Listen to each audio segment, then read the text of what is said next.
ఈ రోజే సబ్స్క్రైబ్ చేయండి, మీ ఫేవరెట్ షోస్ చూడండి. ఈ పోటీలో నేనే గెలుస్తాను. మీరు పెంచిన ఫీజులు మీతోనే తగ్గిస్తాను మేడం. అవునా? సరే అయితే నువ్వు గెలిస్తే నువ్వన్న ప్రకారమే ఫీజులు తీసేస్తా. మరి నువ్వోడిపోతే ఏమంటావు? ఈ కాలేజీ వదిలి వెళ్ళిపోతావా?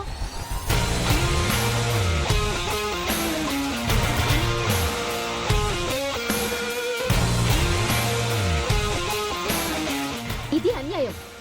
ఈ పోటీ స్టూడెంట్స్ లీడర్ ఎవరు అనే దాని గురించి. నేను ఛాలెంజ్ విసిరితే దానికి సమాధానం చెప్పాల్సింది తను.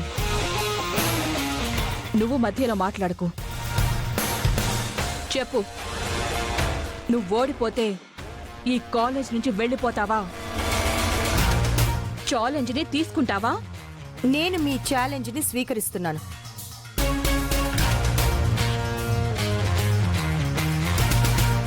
తన తోటి స్టూడెంట్స్ అందరి మంచి కోసం తను ఈ పోటీలో దిగుతుంది.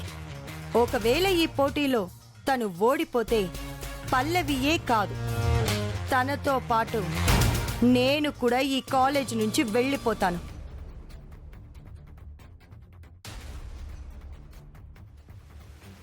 నేను గెలిస్తే మాత్రం ఫీజులు రద్దు. ఓకే, స్టూడెంట్స్ అందరి దృష్టిలో ఇది స్టూడెంట్ యూనియన్ లీడర్ ఎవరనే దాని గురించి జరుగుతున్న పోటీ. కానీ నిజానికి ఇది నీకు నాకు పోటీ. అయితే ఫీజులు తగ్గించుకోవడానికి సిద్ధంగా ఉండండి.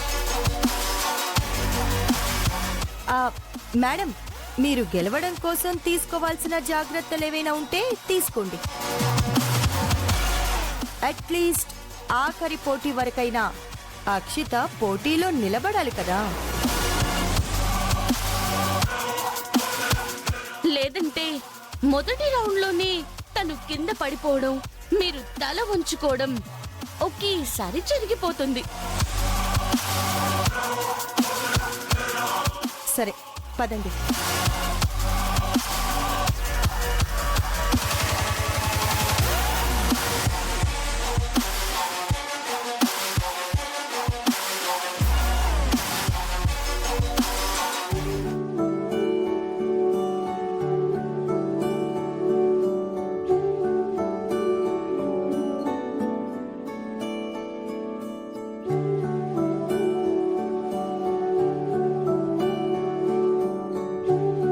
చూస్తున్నావా? రూల్స్ అండ్ రెగ్యులేషన్స్ అన్ని బాగా గుర్తుపెట్టుకో, సరేనా? కబడ్డీ ఆట గురించి నాకు తెలుసమ్మా. ఏంటి నీకు తెలుసు? పెద్దమ్మ కంటే బాగా తెలుసా? ఆ సుమలత ఈ పోటీ పెట్టిందే ఎలాగైనా నిన్ను ఆ కాలేజ్ నుంచి బయటికి పంపించేయటానికి. అది నేనుండగా జరగదులే గీత. ఏంటి ముగ్గురు కలిసి ఫోన్ చూస్తున్నారు? ఏదైనా కొత్త వెబ్ సిరీస్ వచ్చిందా? వెబ్ సిరీస్ కాదురా, కబడ్డీ ఆట. కాలేజీలో ఏదో పోటీ ఉందన్నారు కదా. దానికి ఎందుకు అంత టెన్షన్ పడుతున్నారు? నేనున్నాను కదా, అడిగితే నేను ట్రైనింగ్ ఇచ్చి గెలిపించేస్తాను కదా. మీరా? హా, నాకు కబడ్డీ పోటీలో ట్రైనింగ్ ఇస్తారా? హా, ఇస్తాను. ఇక్కడ ఆది అమ్మ fashion coach. Last time fashion show competition లో ఎలా గెలిచి చూపించానో మీరే చూశారు కదా.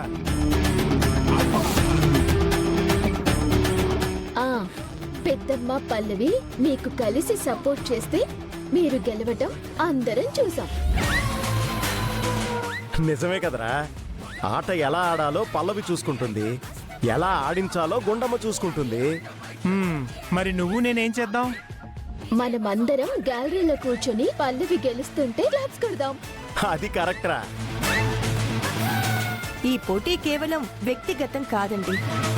పల్లవి ఈ పోటీలో గెలవడం ఎంతో మంది స్టూడెంట్స్ కి హెల్ప్ అవుతుంది.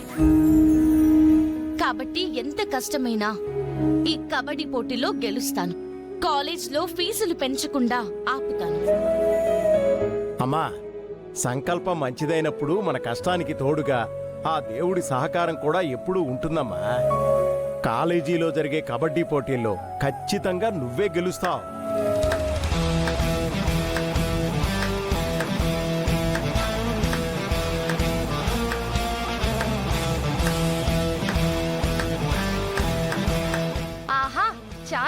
తాతయ్య గారు. కాలేజీలో జరిగే కబడ్డీ పోటీల్లో ఈ పల్లవి గెలుస్తుంది అంటున్నారు. అంటే నేను ఓడిపోవాలి అనుకుంటున్నారా? తాతయ్య గారు వాళ్ళు ఏమీ అనలేదు అక్షిత. మరి మేమిద్దరం పోటీ పడుతుంటే అది గెలుస్తుంది అంటే నేను ఓడిపోతాను అనే కదా. ఇద్దరు అయితే గెలవలేం కదా. అక్షిత, ఏం మాట్లాడుతున్నావు? బుద్ధి లేదా నీకు? అది కాదు మమ్మీ, కబడ్డీ పోటీలో పల్లవి గెలవాలి అంటున్నారు తాతయ్య గారు.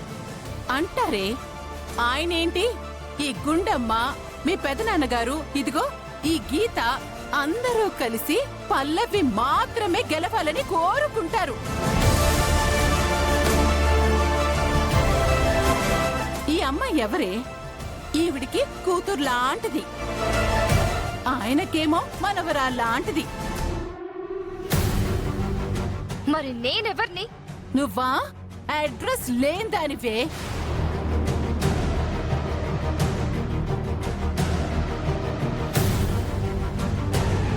వైష్ణవి, ఎందుకలా మాట్లాడుతున్నావు?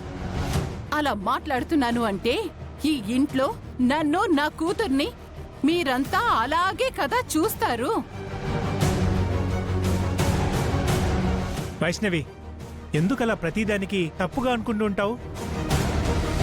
పల్లవి పోటీల్లో గెలవాలని చెప్పి నానేదో క్యాజువల్గా అన్నారు. చూడమ్మా, పల్లవి అక్షిత నాకిద్దరూ సమానమే. ఇద్దరు సమానమని ఎలా అంటారు తాతయ్య గారు మీరు? సరే, నువ్వు సొంత మనవరాలివి, పల్లవి మనవరాలు లాంటిది. చాలా పల్లవి ఈ పోటీలో నిలబడుతుంది.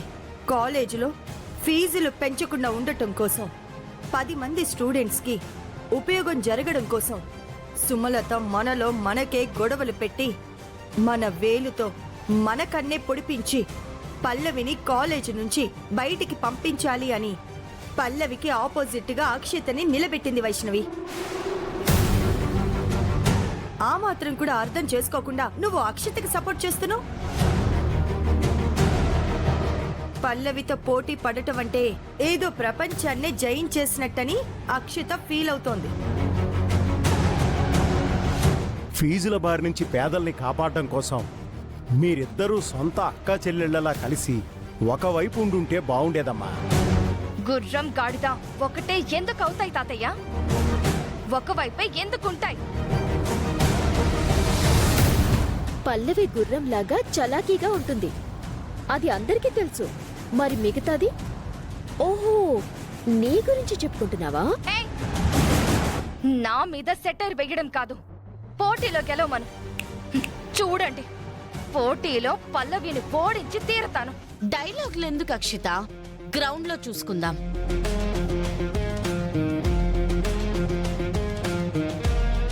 రా మమ్మీ.